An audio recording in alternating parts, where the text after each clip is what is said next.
राजस्थान में अगले विधानसभा चुनावों में अब पौने 2 साल का समय शेष बचा है। राजनीतिक दल अपने-अपने लिहाज से जो नेता है वो अपने-अपने लिहाज से तैयारियों में जुट गए हैं। लेकिन हाल ही में जो 5 राज्यों के चुनाव परिणाम आए, 4 राज्यों में बीजेपी की विजय हुई, लेकिन पंजाब में आम आदमी पार्टी ने बीजेपी और कांग्रेस दोनों को धूल चटा दी। राजस्थान के परिप्रेक्ष्य में क्या लगता है, क्या तीसरा दल हावी होगा या बीजेपी की क्या तैयारी है? गुलाब चंद कटारिया नेता प्रतिपक्ष हमारे साथ मौजूद है। 5 राज्यों के चुनाव परिणाम बहुत कुछ कहते हैं, खासतौर पे पंजाब। पंजाब के बाद उत्साह है तीसरे दल के लोगों में। राजस्थान में क्या संभावना देखते हैं?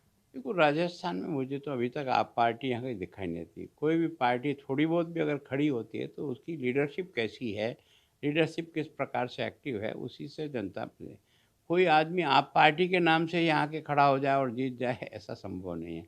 तो मेरे हिसाब से यहाँ अभी कुछ मुझे संभावना थर्ड फ्रंट बनने जैसी भी संभावना मुझे राजस्थान में वर्षों तक ट्राई कर दिया, कई पार्टियों ने कर दिया, लेकिन संभावना यहाँ नहीं के बराबर होती है। लेकिन कटारिया साहब, आप इतने वरिष्ठ नेता हैं, आप ही की पार्टी में पहले थे हनुमान बेनीवाल जो राष्ट्रीय लोकतांत्रिक दल बना रखे हैं।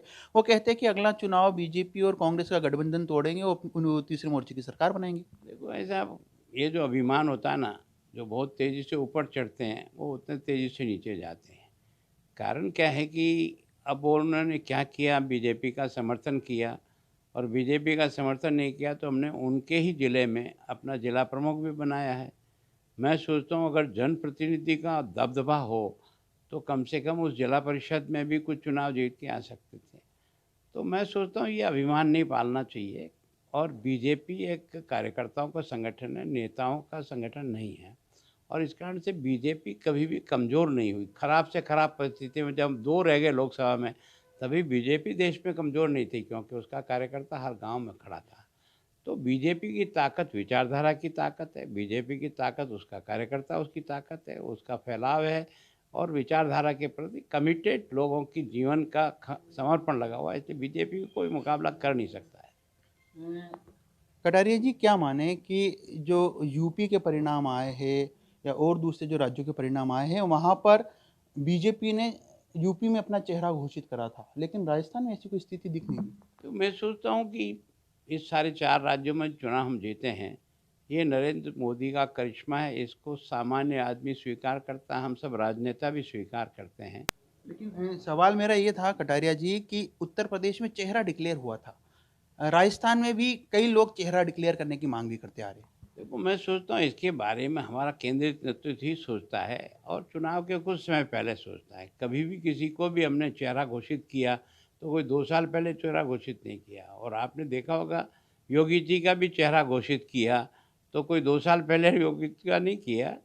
जब ऐसा लगता है पार्टी को कि किसी का चेहरा और सामने रख कर के जनता से ज़्यादा अपन समर्थन ले सकते हैं तो वो भी प्रयास करते हैं, और बिना किसी चेहरे के भी प्रधानमंत्री का अकेला चेहरा ही हमारे लिए चुनाव के लिए आज की तारीख में तो वरदान बन रहा है। तो मतलब आपको लगता है कि ऐसी कोई खास आवश्यकता नहीं है राजस्थान में चेहरा घोषित करने की? मैं सोचता हूँ कोई ज़रूरत नहीं है, हम में से कोई भी ये अभिमान करे, गुलाब चंद कटारिया भले ही 8 बार एमएलए बना, पर पार्टी के खिलाफ जाए तो वो ज़मानत जब्त करा के आएगा उदयपुर से, ये मेरी गारंटी है। तो अगले चुनाव की क्या तैयारी है बीजेपी की? मैं सोचता हूँ तैयारी तो संगठन की दृष्टि से तो बहुत नीचे तक हमने पोलिंग बूथ तक के बाकी सारी व्यवस्थाएं की है। संगठन ठीक प्रकार से सक्रिय है, काम भी हो रहे हैं। ऐसी स्थिति जो है ना, सही स्थिति का तो आंकलन होगा जब 6-8 महीने रहेंगे तब। अभी तक तो ये लगता है कि कांग्रेस अस्तातल की ओर जा रही है। यह जो कांग्रेस का जो लीडरशिप है दिल्ली की, अब ये समझने को तैयार नहीं है, तो यही जाने इनका दिमाग जाने।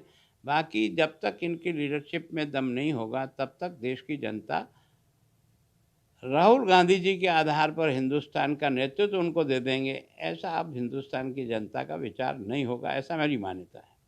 तो ये है नेता प्रतिपक्ष गुलाब चंद कटारिया। 1.5 साल बाद, पौने 2 साल बाद राजस्थान में होने वाले चुनाव को लेकर क्या तैयारी, इस बारे में कही। सबसे खास बात है यह भी कही कि राजस्थान में मोदी का जो चेहरा है वो ही अगला चुनाव जीतने के लिए काफ़ी है। इस बात से भी साफ तौर पर कह दिया कि अगले चेहरा घोषित करने को लेकर यहाँ पर तो फिलहाल भाजपा में कोई दरकार नहीं है। पीयूष शर्मा, ईटीवी भारत, जयपुर।